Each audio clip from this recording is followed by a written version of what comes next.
Suman TV ప్రేక్షకులందరికీ దసరా పండుగ శుభాకాంక్షలు. దసరా పండుగ సందర్భంగా అమ్మవారికి రోజుకొక నివేదన చేసి పెడతాం. చక్కెర పొంగల్ చేద్దాం. సింపుల్గా ఈజీగా చేసేసుకుందామండి.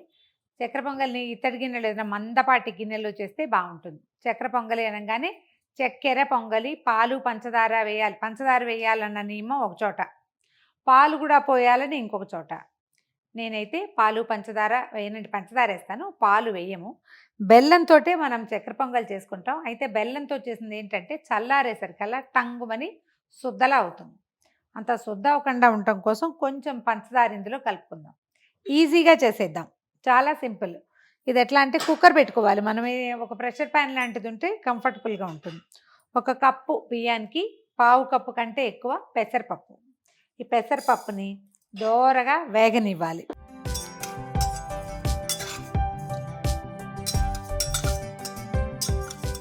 కొంచెం ముదురు వేపు రానిస్తే బాగుంటుందండి.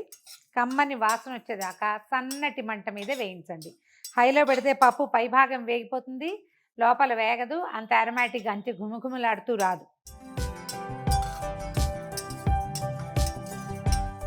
కనిపిస్తుంది కదా, పెసరపప్పు ముదురుగా వేగింది. ఈ పెసరపప్పుని బియ్యాన్ని కలిపి కడిగేసేయండి. కడిగేసి నీళ్ళు పోసి పొయ్యి మీద పెట్టేయటమే. వేయించిన పెసరపప్పుని కడగచ్చు, కడగాల్సిందే.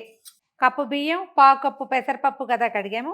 ఒక 2.5 కప్పుల నీళ్ళు పోసి కుక్కర్ 2 విజిల్స్ రానిద్దాం. అన్నం ఒక రవ్వ బిరుసుగా ఉండొచ్చండి, అంటే చాలా మెత్తగా ఉడికిపోవాల్సిన అవసరం ఏం లేదు. కుక్కర్ పెట్టి 2 విజిల్స్ రానిద్దాము. కుక్కర్ చల్లారాక ఈ లోపల మనం ఏం చేద్దామంటే బెల్లము పంచదార పెట్టి కొంచెం బెల్లవాటి రెండింటిని కరగనిద్దాము. పాకం రావాల్సిన పని లేదు, కొంచెం చిక్కబడితే చాలు. కుక్కర్ మూత పెట్టేద్దాం. 1.5 కప్పు పప్పు బియ్యం పెట్టాం కదా, అదే 1 కప్పు బెల్లము, తర్వాత ఒక 1/2 కప్పుకి ఎక్కువ, 1/4 కప్పుకి తక్కువ, అటు ఇటుగా. మరి తీయగా తింటామనుకుంటే 1/4 కప్పు వేసేసుకోవచ్చు. పంచదార వేసేద్దాము. ఈ 2 కలిపి కొంచెం నిదానంగా సన్నటి మంట మీద కరగనిద్దాం. దీనికి చాలా నీళ్ళేం పోయక్కర్లేదు, కొద్దిగా బెల్లం కరగటానికి సరిపడా నీళ్ళు పోస్తే చాలు. పక్క స్టవ్ మీద పెడదాము, సన్నటి మంట మీద. ఇది వేడిగా ఉండాలి, పాకం చల్లగా ఉండాలి అని కాదు, పని అయిపోవాలని పెడుతున్నాం అంతే. పాకం చల్లారినా పర్వాలా, వేడివేడిగా పోసినా ఏమవ్వదు. దీంతో పాటు ఇది అవ్వడం కోసం పెడుతున్నాను. కుక్కర్ ఒకసారి మూత తీసి చూద్దాం ఎట్లా ఉందో. పెసరపప్పు వేగిన వాసన వస్తుంది, కొంచెం పొడిగానే ఉంది చూడండి. ఇందాక మనం పాకం పెట్టాం కదా, ఒకసారి చూపిస్తాను. ఏం లేదు చూడండి, జిగురు ఉందంతే, కానీ తీగ రాకూడదు. ఇప్పుడు ఏం చేద్దామంటే ఈ పాకాన్ని అలాగా అన్నంలో పోసేద్దాం. దబీమని బోర్లించేయద్దు, ఏమైనా చిన్న చిన్న రెసిడ్యూ ఉండేందుకు అవకాశం ఉంది. ఎంతో కొంత కనిపిస్తుంది పంచదారలో, బెల్లంలో కూడా. ఒక మాటు కదిపి దీన్ని విసురుని చేయకూడదు. మళ్ళీ స్టవ్ వెలిగించేద్దాం. సిమ్లో ఈ పాకం అంతటిని అన్నం పీల్చుకునేలాగా దీన్ని వదిలిపెట్టేద్దాం. ఇదేంటంటే ఒక 8-10 నిమిషాలు పడుతుంది. కొంచెం నెయ్యి వేస్తూ, మనకి చక్కెర పొంగల్కి బాగా ధారాళంగా నెయ్యి అవసరపడుతుంది.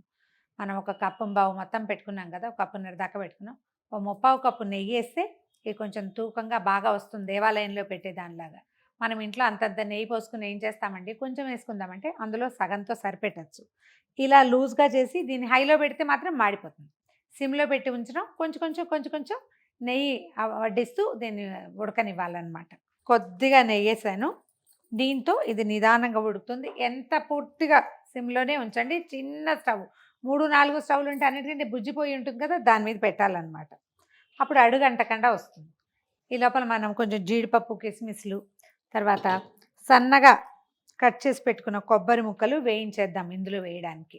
కొబ్బరి ముక్కలు పచ్చి కొబ్బరి వేస్తే బాగుంటుందండి. కొంచెం సన్నటి ముక్కలు తరిగి నేతిలో నిదానంగా వేయిస్తే మంచి రుచి వస్తుంది.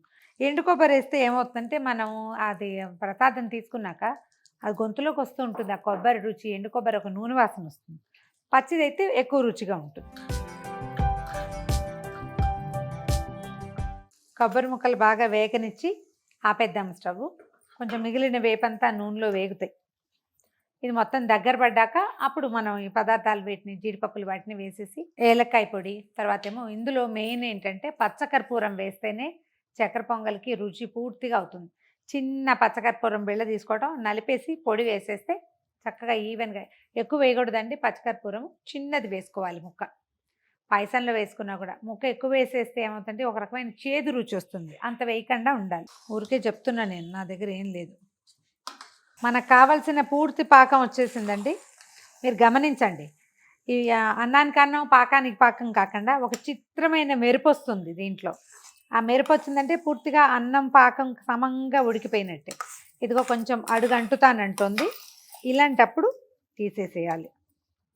స్టవ్ ఆపేసి కొంచెం పచ్చకర్పూరం బిళ్ళ వేసుకుంటాం, ఈ ఏలక పొడిలోనే అది కూడా వేసేసి దంచేసాం. అలా దంచుకోవచ్చు. అది వేసేద్దాము.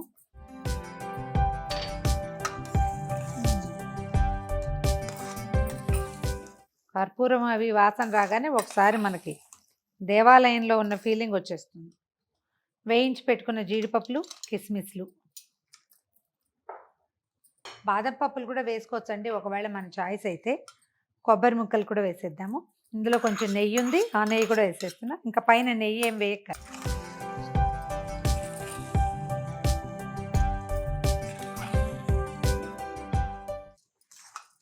ఇలా చేస్తే మనం కేజీ 2 కేజీలు కూడా అవలీలుగా చేసేయగలుగుతామండి. పెద్ద కుక్కర్ పెట్టుకుంటే కుక్కర్లో పాకం పట్టి పోసేసామంటే చాలా సులువుగా అవుతుంది. అస్సలు చెడదు. ఎంత మాత్రం కొలత మాత్రం ఇదే.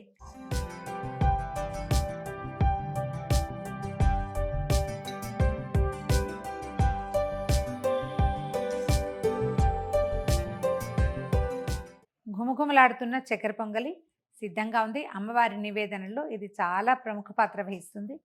సాధారణంగా మనం పండగలప్పుడు అన్ని పండగలకి చేసుకునే పదార్థమే. కొంచెం కొలతల్లో ముందు వెనక ఆడతాం అంతే. మరొకసారి ప్రేక్షకులందరికీ దసరా శుభాకాంక్షలు.